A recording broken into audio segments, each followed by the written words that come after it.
What is going on, guys? Soul here with a very impromptu Witcher video, a Witcher Season 3 video, because recently we just got word that one of my favorite characters in the South Park, Milva, is possibly going to be introduced in season, and I am absolutely ecstatic to see this. So yeah, I wanted to talk about this because this was kind of broken by the sleuths over at Redanian Intelligence.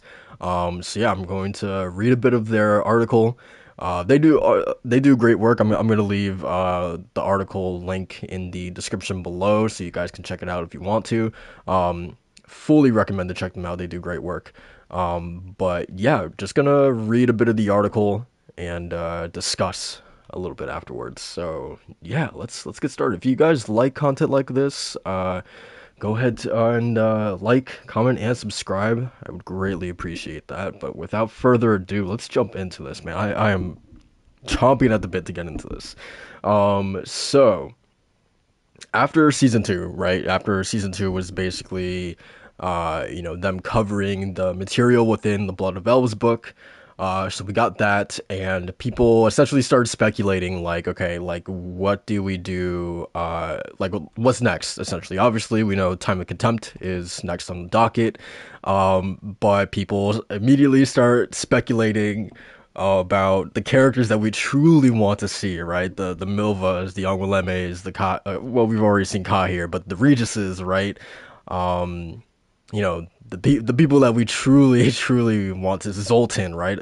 Start to get to see Hansa in general, when does that start to happen? So obviously people started speculating about that, and it looks like we may have our answer with one fan favorite in particular, and that being Milva. So over on Redanian Intelligence, they start talking about this very thing, and they say that discussion sparked again after it was reported that Netflix was casting a female character codenamed Marleybone, who had a razor-sharp wit and was forced to mature quickly in order to survive in a cruel world. Immediately, many thought that this sounds very much like Milva. I agree. It does. It does very much sound like Milva. Particularly her being forced to grow up in a very cruel world is. I feel like that is Milva to a T. So yeah, also, they continue saying, after doing our own investigation into this, we were able to confirm that Milva will indeed be introduced in The Witcher Season 3. We also found out that towards the end of the season, she will interact with Henry Cavill's Geralt of Rivia and assist him in a dire situation, marking that the start of their journey together in the very early beginnings of the iconic Hansa. End quote. So let's dissect this a little bit. Obviously, I feel like a lot of people, because my biggest thing first and foremost was like, yes, when do they introduce Milva? I think in my ideal world, and I think people may disagree with this, I think introducing her at the end of season 3 and having that bridge over into season 4 is probably a good idea, right? Because it kind of reminds me of what they're doing with Kahir and Fringilla right now, right? And you could definitely argue the varying success that they're having with those two characters, but I do think it's generally a good idea. Now, the execution's a different story entirely, but to introduce characters like Fringilla, like Kahir early on, so then once we actually do get Kahir into the Hansa, we have a little bit more of a familiarity with him, and at the same time with Fringilla, when that whole relationship with her and Geralt happens in Lady of the Lake, when they're in Toussaint with Lady Anna Henrietta, that doesn't feel like it's just coming out of nowhere, right? At least we will have some background on who Fringilla is, right? Because I believe in the books we had very little about Fringilla until like we saw her interacting with the other sorceresses in the lodge, but aside from that, like, her character received a huge blowout in Lady of the Lake, and that was pretty much it. So I think their intention here was to like, definitely flesh out Fragilla more as a character throughout the entirety of the series before we get that relationship in whenever they decide to adapt Lady of the Lake, right? So I think the idea here is maybe not to that extent, but to kind of try to do something similar with Milva. Maybe I don't. Again, that's the big question. How deep do you want to go with this? Like, do you do you? I hope they don't. But do you actually invent like a backstory for her and dedicate like an entire episode just to her? I hope not, but I really do think that the way to go is with this season we assume to be focused on Time of Contempt and it being revolving around the Thanad Island coup. I think it is a good idea to end off this season or at least have like the last, I don't know, like 20-30 minutes of season 3 end off with Geralt recovering in the Brokilon Forest and interacting with Lady Ithne and as well as just having some conversations with Milva and getting to know Milva before we truly dive deeper into that character in what we assume will be a season 4, right? So I think that's probably the general idea, but yeah. So what Redanian Intelligence says here, quote unquote, now we also found out that towards the end of the season, she will interact with Henry Cavill's Geralt of Rivia and assist him in a dire situation, marking the start of their journey together. In the very early beginnings of the iconic Hansa, to me that immediately spells out Geralt losing that fight against Vilgefortz and him being teleported away by Triss Merigold, and then immediately Milva being right there, to find out some information outside of the world, outside of Brokilon Forest, and see what's going on in the world, right? Um, that to me, that's to me when I read helping Geralt in a dire situation, that is what immediately comes to mind.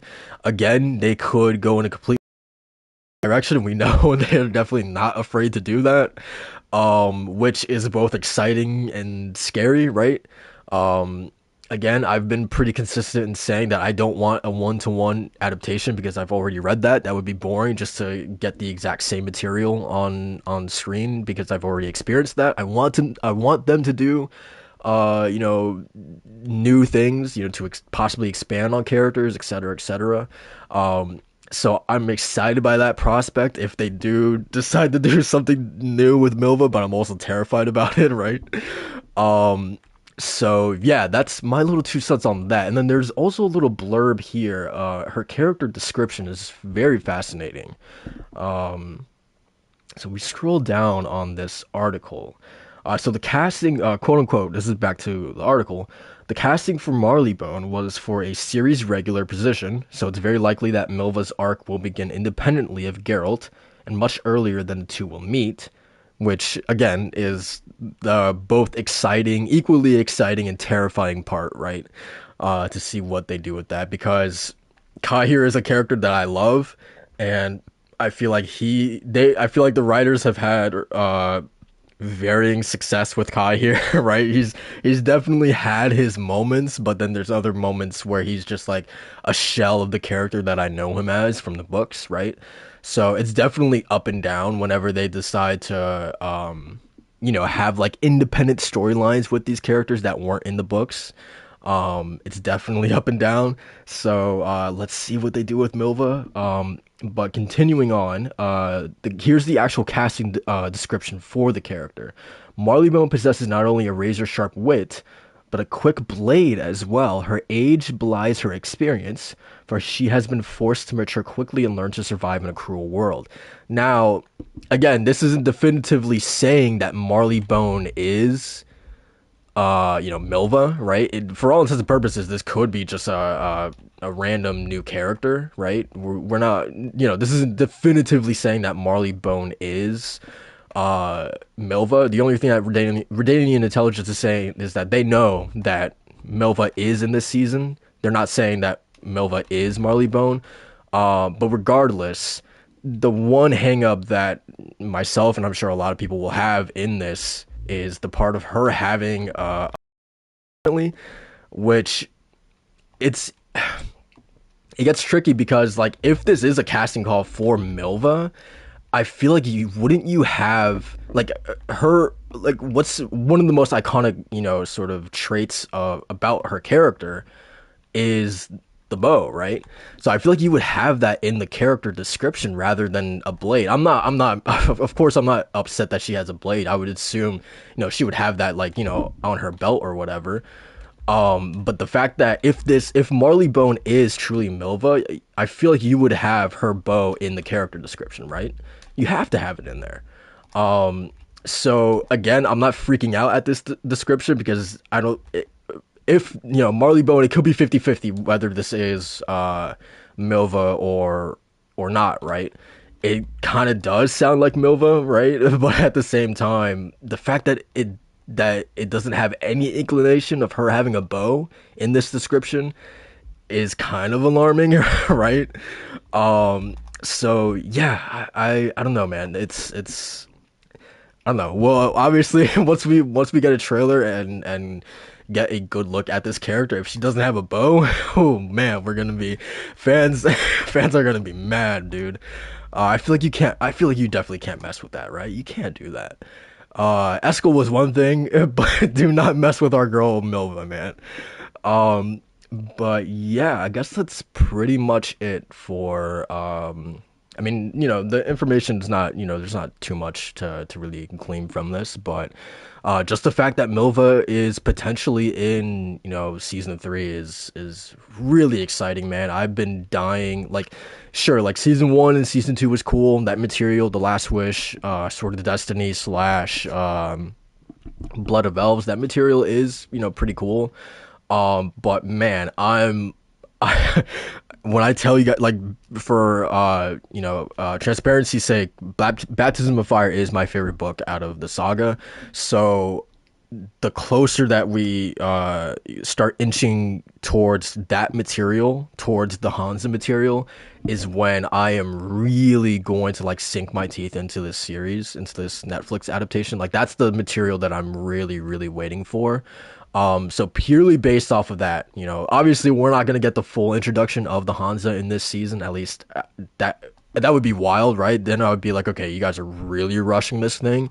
But at the same time, just a little tease of Milva at the end of this season, I feel like is just like I'm so excited for that, so incredibly excited.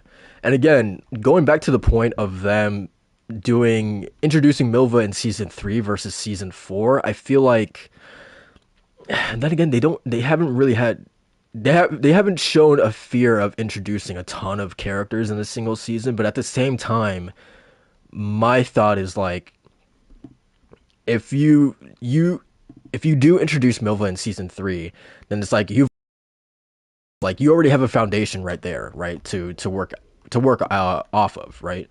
You've already done some legwork, and now you can spend season four really focused on Zoltan, really focused on Regis, really focused on sort of like reestablishing Kahir and his relationship and his tension with Geralt and the others in the Hansa in season four.